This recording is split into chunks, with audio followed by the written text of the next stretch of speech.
नमस्कार। Political pitch में आप सभी लोगों का स्वागत है।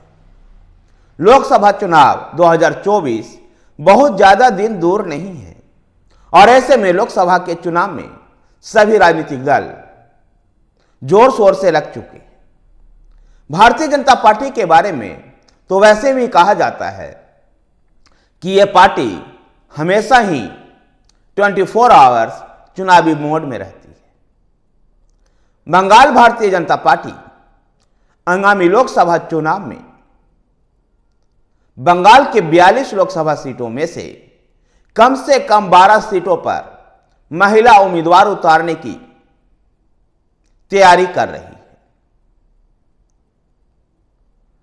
बंगाल भारतीय जनता पार्टी के अध्यक्ष सुकांत मजूमदार का कहना है कि जिस प्रकार से महिला बंधन विधेयक संसद में पारित किया गया और उस विधेयक के माध्यम से 33% महिलाओं के लिए सीट रिजर्व की जाएगी, लेकिन उससे पहले ही भारतीय जनता पार्टी राष्ट्रीय स्तर पर भी 33% महिलाओं को चुनाव लड़ाने की तैयारी कर रही है। ऐसे में 42 सीटों का 33% 14 होता है और 14 महिला उम्मीदवार उतारने पर हमारा जोर है। लेकिन अगर 14 महिला उम्मीदवार ना भी उतरे तब भी कम से कम 12 महिला उम्मीदवारों को उतारने पर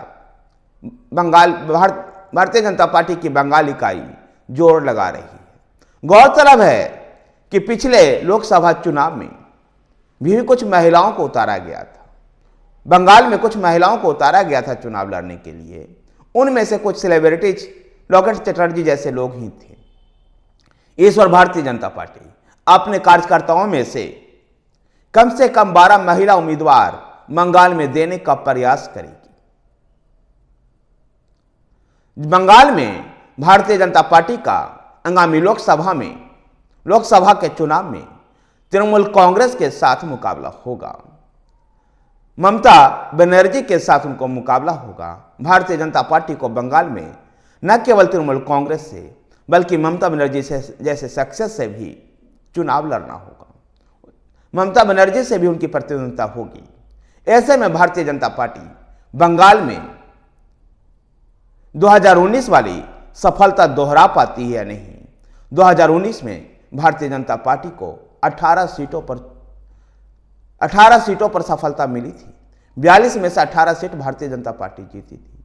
ऐसे में भारतीय जनता पार्टी की नज़र इस 18 की संख्या को बढ़ाने पर लगी हुई है। धन्यवाद साथियों।